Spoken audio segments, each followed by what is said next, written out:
These people have Christianity, Caucasian race, and Indo-European languages. These have 2 out of 3, so as I was saying, India across there.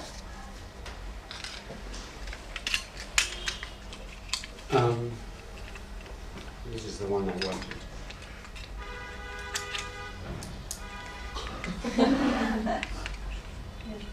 Works. Okay, so Europe is split linguistically into 3 large groupings. This part here speaks basically Roman. They're called Romance languages, derived from Latin. Spain, France, Italy, and so on. Yeah. Thank you. Might be safe. But it doesn't work on this. Okay, don't worry. Yeah, it's work, but not. Not very bright. No, it's all right. The second great group are the Germanic languages. These were the languages derived from the people who invaded and overthrew the Roman Empire. So what happened was that the Roman Empire languages stayed in this area. The new languages from the Germanic peoples you find in Germany, England, Scandinavia. Here in Romania you have a Romance language. But in these areas you have Slavic languages, Russian type languages in Serbo-Croatia, Czechoslovakia, Poland, Ukraine and Russia. So those are the, and then Hungarian is like Finnish, another language group. So great linguistic diversity within quite a small space.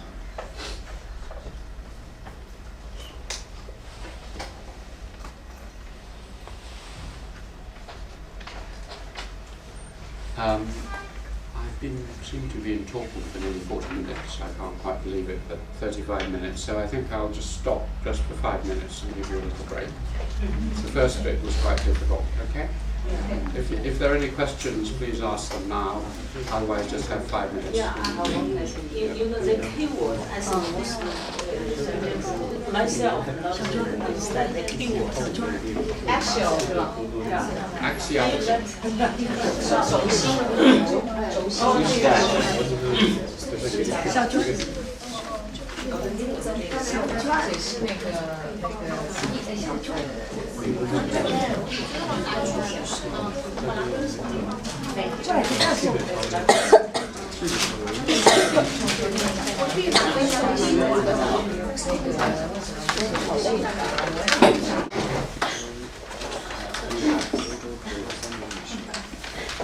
Right. That was the picture I was trying to find of a bamboo. You see, that is the Japanese. See how intertwined they all are in that society there.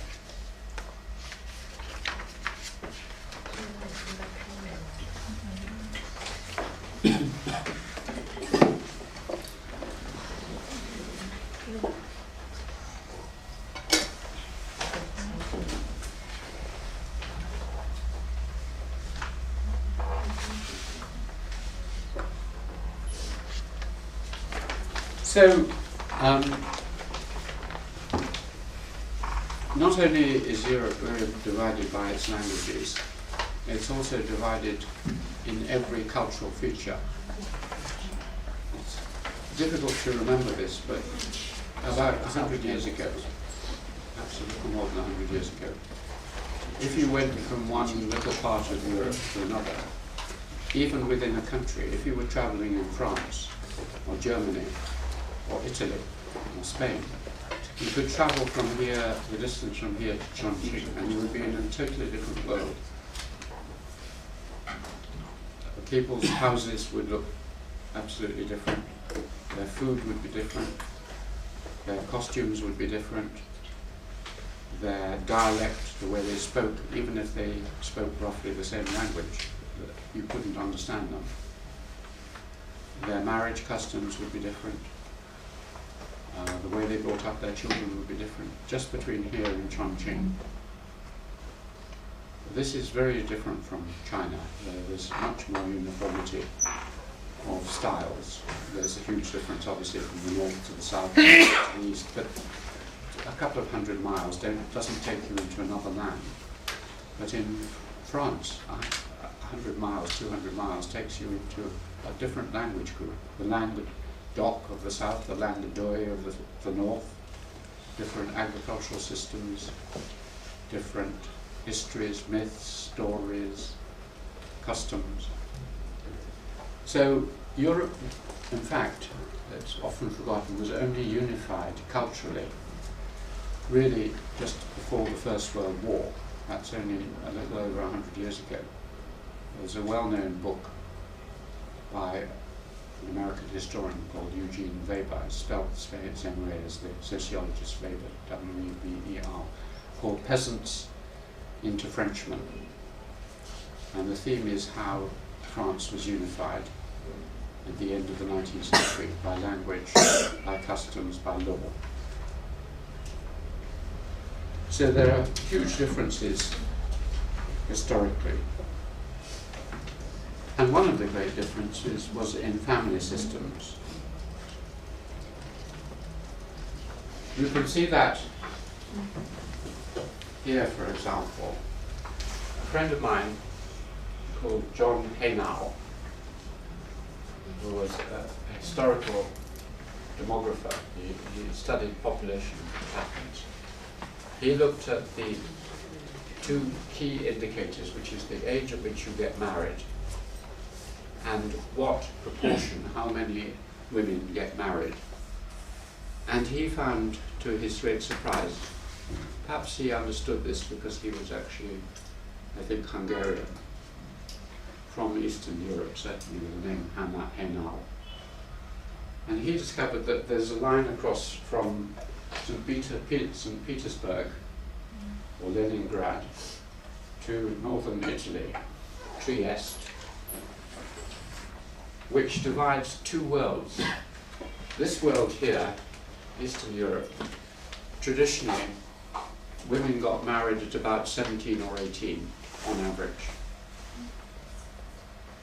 This world here, women got married at 23, 24, 25, 5 or 6 years later. Here, everyone had to marry. It's universal marriage for women. Here, only most women married, but up to 1 in 4 women never married. Now the line, if you saw more of this diagram, you find that the tip of Italy falls on this side, and Western and Ireland also is different. It's a Celtic society, and it falls over here. But this main old area, dominated by the German invaders into the Roman Empire, this area here, has a different marriage system. So Europe is split in that way.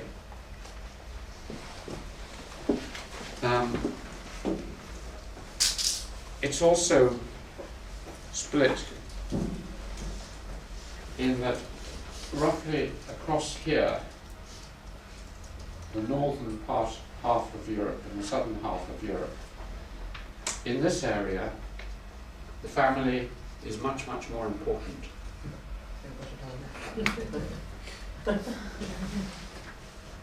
You got that area. Go back. You see that? See this? This is a better map, actually.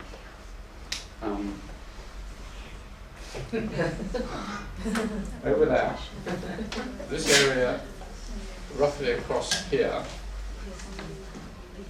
i.e. in the middle of France, across the middle of Germany. To the north, you have a family system where the family relations are much weaker, where you don't stay at home as long, or relations with your parents are not as deep. Down here in Italy, Spain, southern France, the families are larger and the tie and the bond was much stronger. It's also a great set of differences in terms of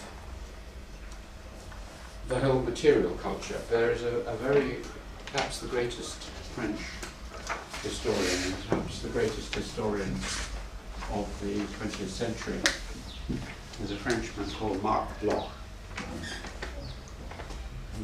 His great work was on feudalism, but he was also a great expert on agrarian systems. And Marc Bloch, in his work, developed the idea that there was a line across Europe, roughly like that, the Bloch line.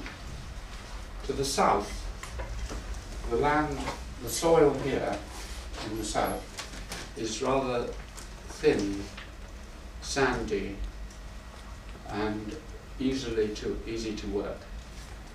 And in this southern area, people traditionally ploughed with a Roman plough. The Roman plough is very light, just has a tip, and you can put it with a donkey or quite a weak horse. It doesn't have a wheel, so it's known as a scratch plough. You just scratch the surface and then you can plant. And you can do that in all this area here. To the north, the soil becomes very wet, soggy, clay soil. And in this area, to the north, they had to use a heavy German plough, which has wheels, and you have to pull it with much stronger animals, horses. And the brilliant analysis of Bloch was to show that, as a result, this way of ploughing in agriculture affected everything, because this meant that the villages here were small, the fields were square and small. If you fly over Europe, you'll find it. The fields are very small and square, and as a result, the social structure and the mentality of the people is very different. To the north, with these heavy ploughs, you have to go long furrow, turn round, long furrows, so the fields are long and narrow. The villages have a different layout and shape, the houses are different, and the social structure is different. If you add to this the different crops that are grown, on this low, the sandy southern soils, you grow vines, grapes, you grow olives, you grow different wheat and so on. To the north, you grow apples, and you have rye and barley and so on. Therefore, the food and the drink, the animals, all your life begins to change. This is the area of beer. You drink beer. Here you drink wine. Here you eat bread, cheese, because you have many animals, meat. Here you eat olives, vegetables, and drink wine. Any of you have been to Italy and so on? Well, you haven't yet, but when you go, just notice how the food changes, the drink changes as you travel around different parts of Europe. And it seems really rather interesting that exactly the area where you drink beer, which is England, bits of northern France, and certainly Germany, are the bits which then had a different religious system. This is the Protestant area. The beer drinking area is the Protestant. They became Protestants, that is, they protested against Rome, they broke away from Rome, and they became individual Protestants, who are the people who settled North America. So this beer drinking area is Protestant. Wine drinking, speaking a Latin language, Romance languages, is Catholic. So you begin to see how layers of material culture, religion, family systems, the family system of the South is mirrored in the religion, because in the Catholic religion you have a very close family relationship to God. The Virgin Mary is your mother, God is your father. You have patron saints who are like your uncles and aunts. None of that in the North. You don't have the Virgin Mary, patron saints and so on. So you begin to see the differences. I want to now go into the religious differences, because I think for Chinese, just as we had difficulties yesterday, for me to try to understand what you mean by religion, you don't have a word for it, and no one could quite explain to me, though Rand tried her best, exactly what the words, those letters or pictograms that you wrote up, what they meant. They seemed to be nothing to do with religion to me. They were to do with discipline and regulation. The root character in Chinese was regulation, and then regulation of teaching or regulation of rituals and rites and religion. So Chinese religion is about regulation. For us, religion is something very different, and it will be difficult for you to, this is the big anthropological challenge. How do you think outside your categories and get into my categories? Because unless you understand religion in the West, you will not understand the West at all. And I've talked to Japanese friends, and much of our discussion was about this. He said, I cannot understand you, Alan. You seem to be so irrational. Your religion is crazy. What is it? So I will try and explain it a little bit to you. You can see the effects of our crazy religious system in the fact that we have spent the last 2,000 years fighting about it. You don't have great religious wars in China, although of course you had the Boxer and the Taiping, which were sort of semi-religious, but that was brought really by the West, by Christianity. For that there were no religious wars in China. We have had constant wars based on religion. There are very high-level ones where you have two of our monotheistic religions, that is Islam and Christianity, that is Turkey and the Middle East and Western Europe, have spent 1,000 years fighting each other. A great period of crusading and battles and so on, which lasted seriously from about the 12th, 13th century, in other words about 700 years ago, up to the 18th, 19th century, when finally the West became dominant. So nearly half 1,000 years, these two religions were fighting each other. And some people would say that that is what is happening again. There's a famous, infamous book by Huntington called The Clash of Civilisations. And there are people who think that this ISIL and the present wars in Iraq and Iran and Afghanistan is again the battle between Christianity and Islam. Anyway, not content to split into two battles between two forms of monotheism, Christianity was then split for a long time by two forms of Catholic religion. There was Western Catholicism based on Rome here, and Eastern Catholicism based on Constantinople here.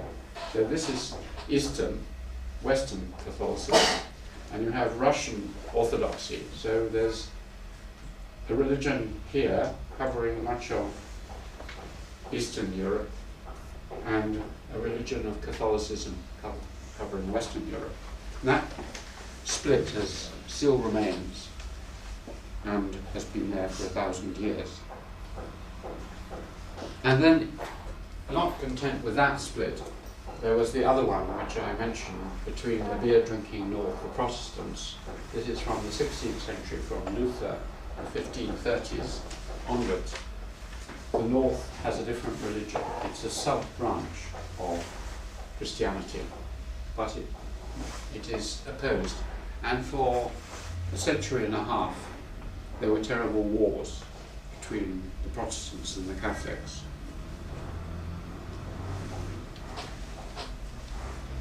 Now, all this fighting is because religion, for people in the West, is the heart of their culture in many ways. If you when you visit Europe, if you go into a European city or a European town, if you come to my city of Cambridge, one of the things that will probably strike you is the open manifestations of religion. It's true that you find that in Japan and China too, but it's very, very evident. For example, every college in my university has a chapel. There are many, many churches.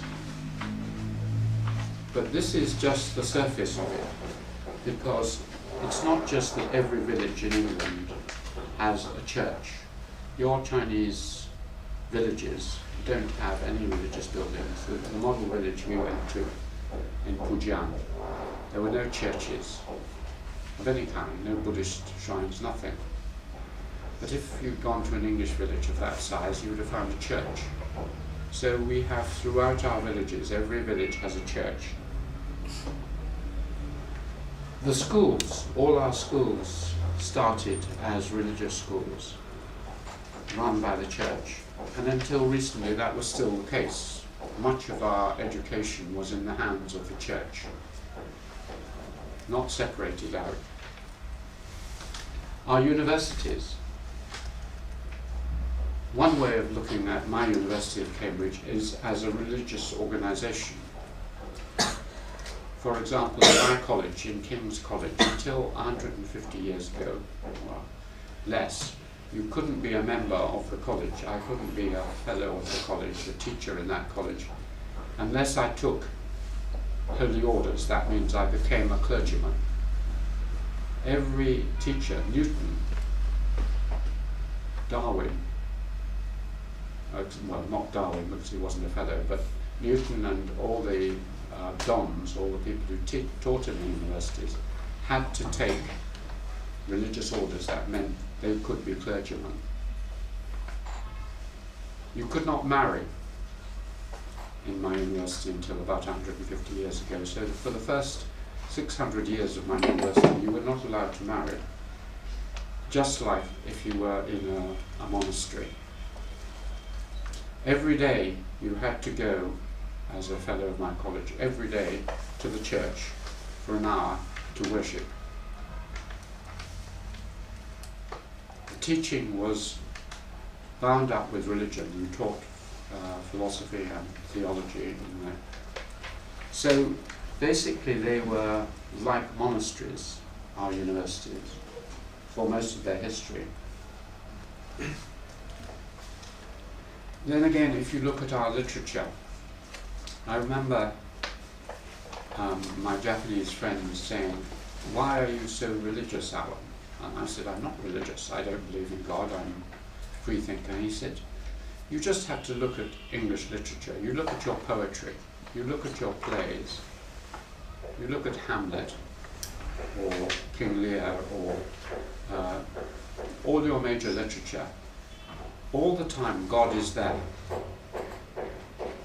If you look at Robinson Crusoe by Defoe, where the single Englishman goes onto his island alone, but he is not alone because God is with him.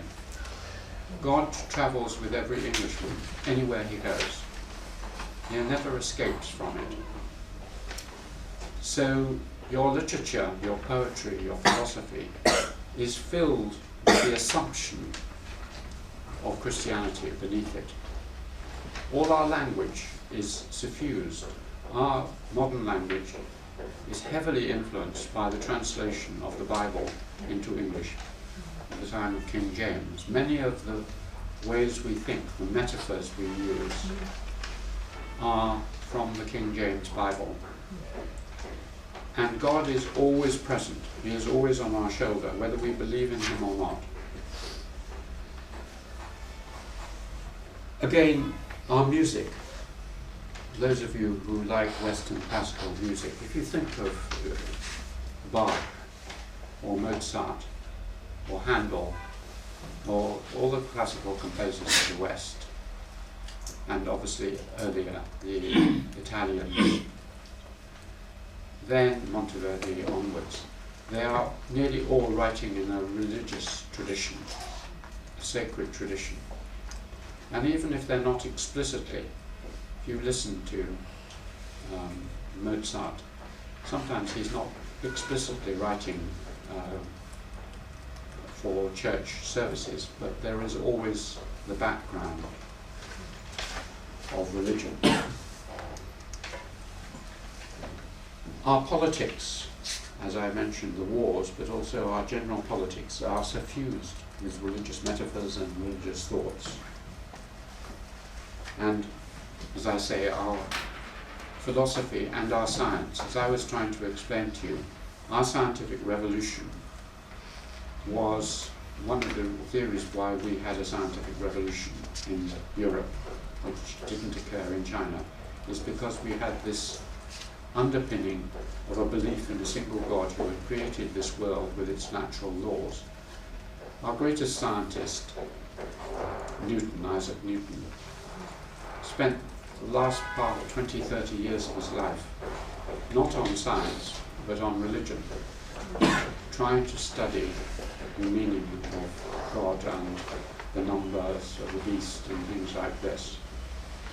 Charles Darwin, although he fought against the ideas that he'd been taught in his religion about the origins of the world, was deeply, deeply influenced by it, as is every one of our thinkers and scientists. So we cannot make a single gesture. I cannot make a single gesture. If I go like that, it has a certain meaning. If I do this, we cannot say anything without, in a way, being influenced by our deep religion.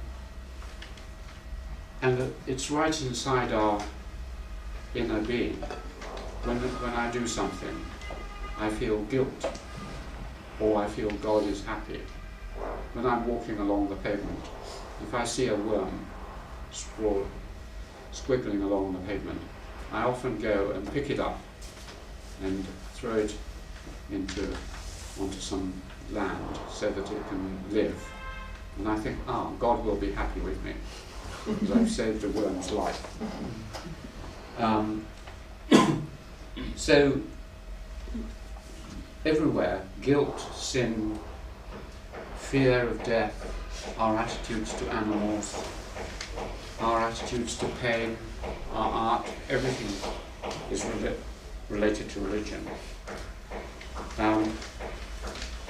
And also, the nature of our overseas contacts is obviously deeply influenced by religion. If you look at the history of this Western Europe, or Europe here, what it has done is, through its last 2,000 years, it has been based on an attempt to take its religious beliefs and dogmas, its core of its culture, which it believes, strangely, is absolutely right. We have found the true religion, the true way of living, and the true way to be related to God. And it is our duty, it is the duty of a Christian to spread that everywhere. Because if you don't have this true religion, you will go to hell, you are damned. All of you, if I was a missionary in the 19th century, I would say to all of you, you are all damned. You are all going to go to eternal damnation. You are going to go down into a fiery pit, be burnt and tortured for the rest of time, unless you take my religion. So the Crusades, when one set of religious people, the Christians, fought against the Muslims, and then from the discovery of America, Columbus onwards, the task of these people was to take their religion elsewhere. So they took it to South America, killed all the South Americans who didn't believe in it, and many who would. They took it to India, they took it to Africa, and they tried to take it to China and Japan. So this spreading of God's word, if necessary with a sword, you'll find it in our songs, in our hymns. For instance, one of our most famous hymns is called Onward Christian Soldiers. And this is taking the cross of Jesus onwards towards your enemies. So it's a very warlike kind of religion, a combination of religion and also, of course, of greed. Because God is on your side. He tells you to go and spread your religion, but at the same time, the inferior people who do not believe in your religion are people from whom you can take what they have. So the story of Western imperial conquests all over the world from the 16th century is tied deeply up with religious evangelical. That means trying to persuade other people to believe what you believe. And it had a huge and terrible and devastating effect on the world because, as we'll discover later, and I may go into more, it was combined with military superiority.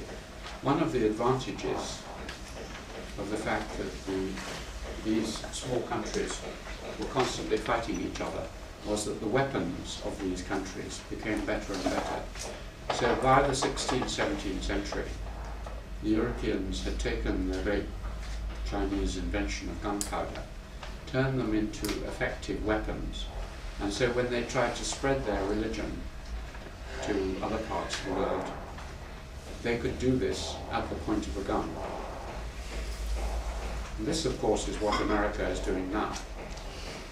If you look at, when historians look back on the history of America as the top nation from the Second World War, the outstanding feature is that it is a continuation of a crusading nation with the top weapons with which it is trying to spread its religion.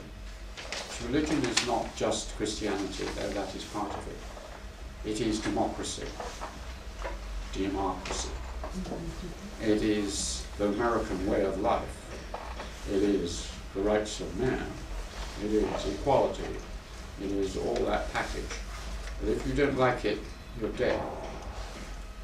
So the history of Vietnam, Cambodia, Laos, Afghanistan, Iraq, and so on is just one long crusade to spread American values around the globe. Luckily, China is too big for it to conquer as yet. So you stood out against it. This is totally different from your world. You have never sent out missionaries, as I mentioned the other day. You have never sent out, when your great overseas expeditions with the eunuch admiral on the 14th in the Ming dynasty, who sent great expeditions from China as he went to Africa and the Middle East. But you didn't go with large guns and kill people and try to make them into Chinese or put your laws there or make them Confucianists or Taoists or anything like that. That wasn't anything to do with it. You were trading and exploring.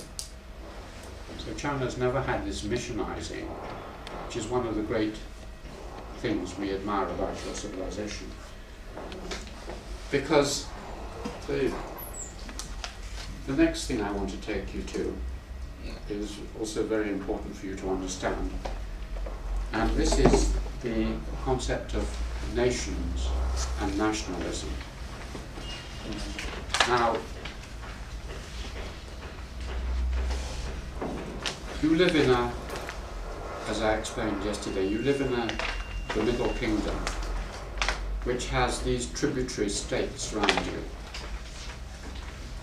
Vietnam and Korea and so on. But you don't live in a nation, you live in an empire, you live in a vast area. It has some of the characteristics of a nation. You write a universal language, so there is linguistic uniformity. You have many customs in common. You have a concept of being Chinese, we the Chinese. And you are, many of you, from the same ethnic stock, i.e. Han. So it's a bit like a nation, but there is only one bit. There is China, and then there are these satellites. The problem here, if you look at this landmass here, it's quite not very big, but there's mountains here, there's mountains here, there are mountains there, and so on. And there are big rivers, as you can see. And so it's potentially you can split it into smaller bits. But the bits are really not very separate. And they often cross language or other boundaries. So the problem for the Europeans over the last 500 or 600 years is you have this little bit here, they are over there. How are you going to define we the so-and-so and they are the so-and-so? So how are you going to make your population feel we the French, they the Spanish? What happened in Europe quite recently is the building of the concept of the nation. That we are different from them, that we have a common history, a common language, a common culture, and so on. This is a myth. These are myths and beliefs. This is why the famous book on the subject is called The Imagined Community by Benedict Anderson. Benedict Anderson shows that nations are imagined, they're in our minds, they don't really exist. Because in fact the people over the other side of the river are probably just the same as you, but you say, oh no, we hate them, they're Spanish or whatever it is. So the imagined community has to be invented or created, and it's created by songs, by myths, by flags, by all sorts of symbols which tell you we are this, they are that. Benedict Anderson thought it had been created, this imagined community had been created in the 19th century, 18th, 19th century, by two things, by capitalism, by a market economy, and by printing, which allowed you to have newspapers in local languages. So you printed your newspapers in French and they printed their newspapers in Spanish and so on. He's half right, but only partly right. He's wrong in two respects. Firstly, the idea of nations and we the so-and-so is much, much older than the 18th and 19th century in parts of Europe. Wherever you get something that is potentially split apart, so England, parts of Scandinavia, Portugal, Holland, on the sea with potential defences against the majority of the land. These had the concept of a nation much earlier. The Portuguese thought of themselves, the Dutch, the English, from very early on. The English very early on, probably more or less from the time after the Roman conquest. When the Germans came here, England was unified under Alfred the Great in the 8th century. And so for the last 1200 years we have had one language, one law, one custom, one currency, one political system. So this England has been a nation state for 1200 years. The Portuguese for shorter and the Dutch. So nationalism is very old there. But Anderson is right that over most of this area, Italy, for example, was only unified by Garibaldi in the middle of the 19th century. Germany was a set of separate kingdoms and principalities until the 19th century. France was only unified really culturally and so on in the 19th century. So nationalism is very new, but it's it also, alongside religion, leads to this huge aggression, because to define yourself in opposition is one way to make your people feel we were so and so. So it is in the interest of rulers to push up the fear of the other and the danger of the other, and this often turns into actual warfare. Now, from the Chinese point of view, this nationalist sentiment and this fighting between small groups, these places are tiny. France is just like Sichuan. England is even smaller. These are small Chinese provinces there you're talking about. And yet they're constantly fighting against each other. So if you look at the history of Europe, it is one long war. Someone did a calculation, for example, of English history. The last 1,000 years, England has been fighting someone. They usually don't fight. They're sensible enough not to fight on their own island. So they go and fight someone else somewhere else. So England has been fighting 3/4 of the time against someone else. We export our violence somewhere else. But when you look at China and its history, or Japan, what is striking is these very long periods of no war. If you look at the Qing, after the Manchus come here, until, shall we say, the Taiping, as the Opium Wars are fighting, there is localized fighting in little bits of China, but there is no great battle, no wars of a serious kind for 200, 250 years. The same if you look at Japan. Tokugawa, who take over Japan in the 1580s, 1600, from Ieyasu and the early Tokugawa emperors. For 250 years, again, Japan has no war, no internal war at all, completely peaceful. So you have 1/4 of a millennium in China and Japan of peace. There is no period of more than 20 or 30 years in Europe when we don't have a war. And this again is very important for us to realize, because we think of the world in the West, in America, and our experience is of constant fighting. And if you don't have a hot war, then you have a cold war. You must have enemies. You must be fighting someone all the time. I'll come back to this in our philosophy and our concepts, because we constantly think of us as battling and fighting, not only against our enemies, our physical enemies, but against evil, sin, the devil. Our religion is a battling religion, where we are fighting. God is fighting against Satan. So life is a battle for us, whereas for you it's something very different. I think perhaps we should have a little break. Okay? 5-10 minutes, okay?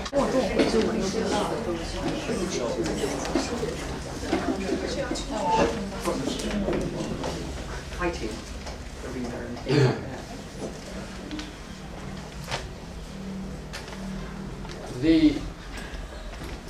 One of the keys, as I say, to understanding Europe is religion.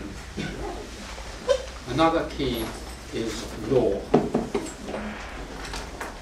Again, this is difficult for you as Chinese because, as I try to explain, China and Japan have not had a developed institutional sphere called law. Law is part of kinship and is part of general life. It is not a separate institution.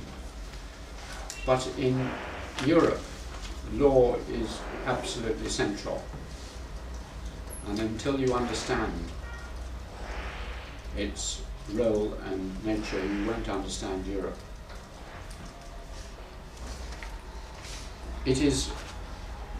Europe is both religion-soaked, full of religion, and also law-soaked. The Romans, who laid the foundations for modern Europe, were very, very interested in law, and Roman law was very developed and sophisticated. There is also a very strong legal tradition in the religions of Europe, particularly in Judaism, in the origins of Christianity, the earlier religion formation. The laws of God are central in Judaic, in the Old Testament. Law is very important. And it therefore continues into Christianity. So Europe, shaped by Christianity and Roman civilization, has placed law at its center.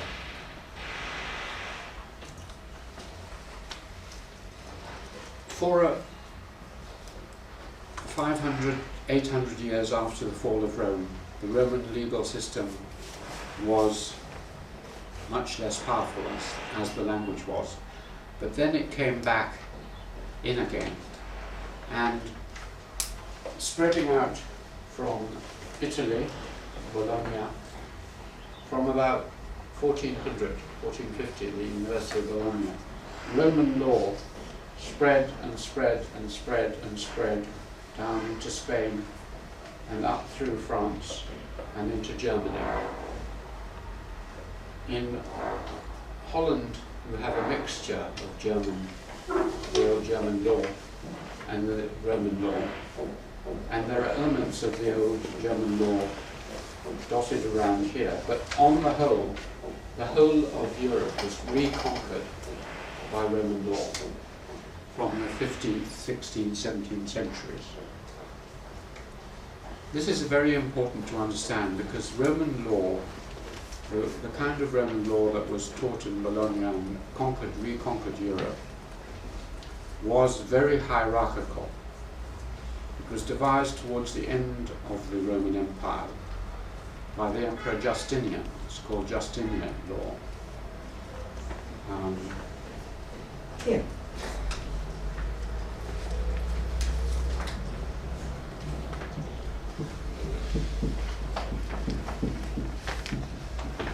And he was a very powerful Roman emperor.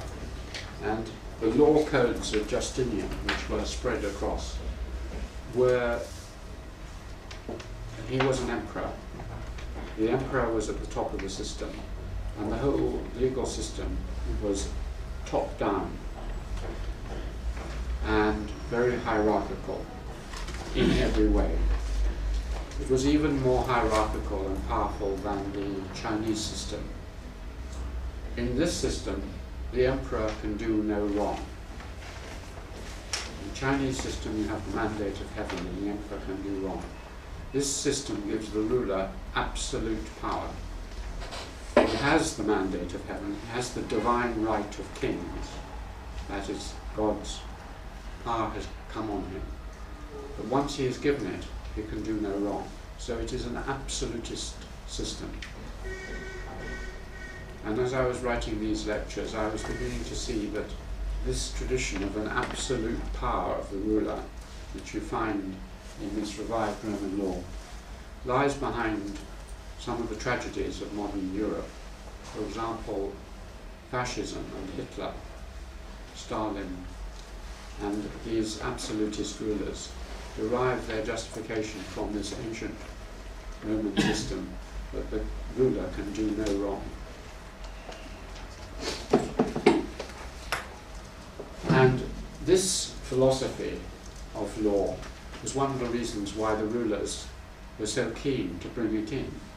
It spread from here over all these because these rulers were becoming more powerful and they wanted a justification for their power. So they were very keen on a Roman legal system of that kind, which made them absolutely dominant. So the universities and other institutions were told to teach Roman law of this kind. The basic feature of Roman law is that it is based on birth position. It is hierarchical in that you are born into a position which you cannot change. It's based on status, that is birth-given position. So Roman law, for instance, and the Romans believe in slavery. You can be born absolutely unfree. So slavery is a constituting feature of Roman law. The Romans had slaves, French had slaves, Spanish had slaves. Slavery is normal in Roman law. You are born unfree. Or if you are born free, you are superior or inferior. So an ordinary Frenchman, Spaniard, who is born not a slave, is born into various categories. If you are just an ordinary person, then you have certain rights. But if you are born into the top rank, the nobility, your blood is different from ordinary people. You cannot marry them, they cannot marry you into your group. If you commit an offence, if you kill an ordinary person, you are not guilty of such a big crime. If they kill you, they are guilty of a huge crime. You have a different legal position from ordinary people. I'll just stop this.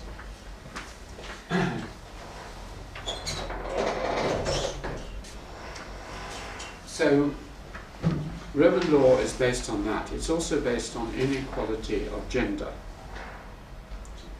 So, in Roman law, a man is superior to a woman, always. There is no way a woman can ever be equal to a man.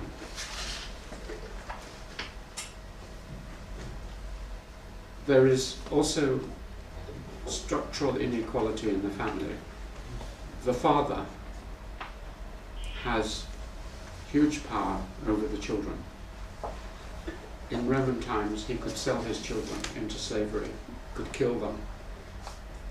This is known in Latin as patria potestas. The potestas means the power of the father. This is patriarchalism.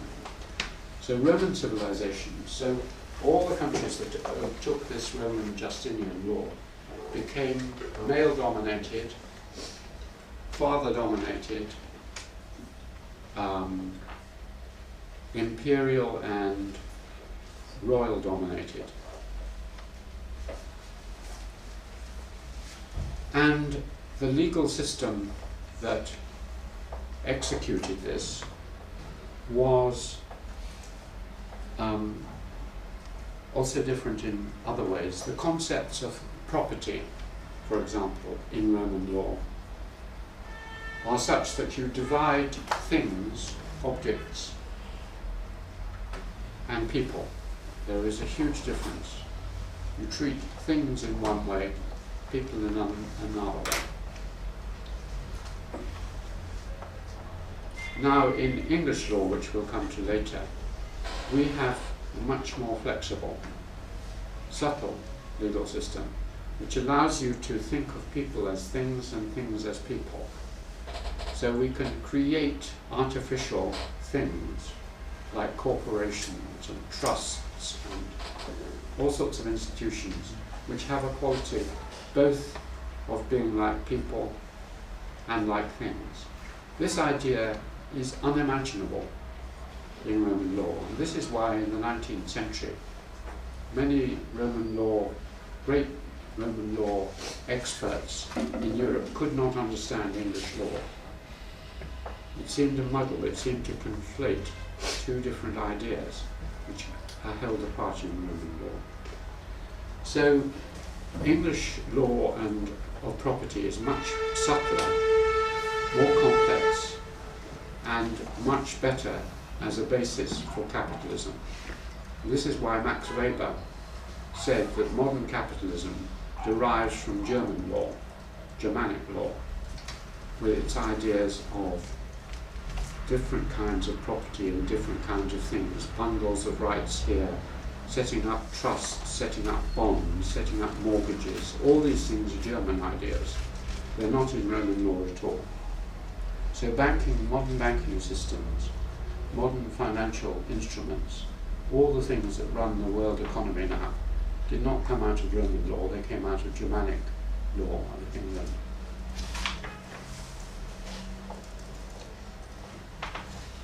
Also the legal process, because the Justinian law was based on the idea of obedience to your father, to the male, to the centre. The law in this system is a tool of government. It is not separated from politics. It is an instrument of the rulers. And that means that they use it to keep people in their positions. This means that law is not only trying to help the citizens, it is trying to help the government. This means that in Roman law trials, in the courts, if you were in France in the 18th century, or Spain, any of these countries, if you were accused of an offence, someone says, the police or someone hears that you are suspected of committing an offence, stealing something or killing someone, you are summoned in by a magistrate. The magistrate is also the policeman. He is the person who goes, he hears that you are suspected. He then acts as a policeman. He goes around gathering as much evidence from other people as possible.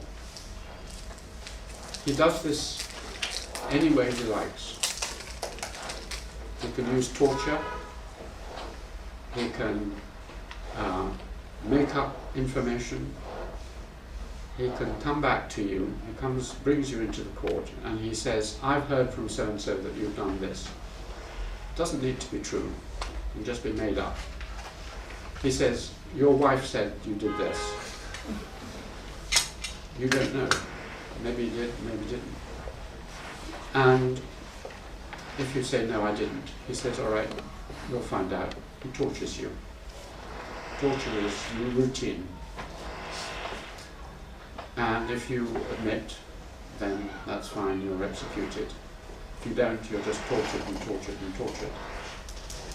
So in this system, there is no presumption of innocence. There is no assumption that until you are proved guilty, as in English law, in England, it is assumed you are innocent until proof is there. In Europe, it is assumed you are guilty until you can prove yourself innocent. So in such a system, you can more or less create anything you like. You can torture people and force, and so you find all sorts of conspiracies and so on, because you just get everyone to say that you did things. There is no other judge than the person who's gone out and gathered the information. So there is no jury. You don't have to persuade anyone that this person is guilty. You just have to believe in your mind, having looked at the evidence from hearsay, gossip, torture, whatever it is. And if you think this person's guilty, they're guilty. That's it. you are resisted by policemen who are armed. They have weapons, guns, whatever is equivalent, gendarmerie, whatever. The result of all this is that you have a two-tier system throughout Europe historically, where you have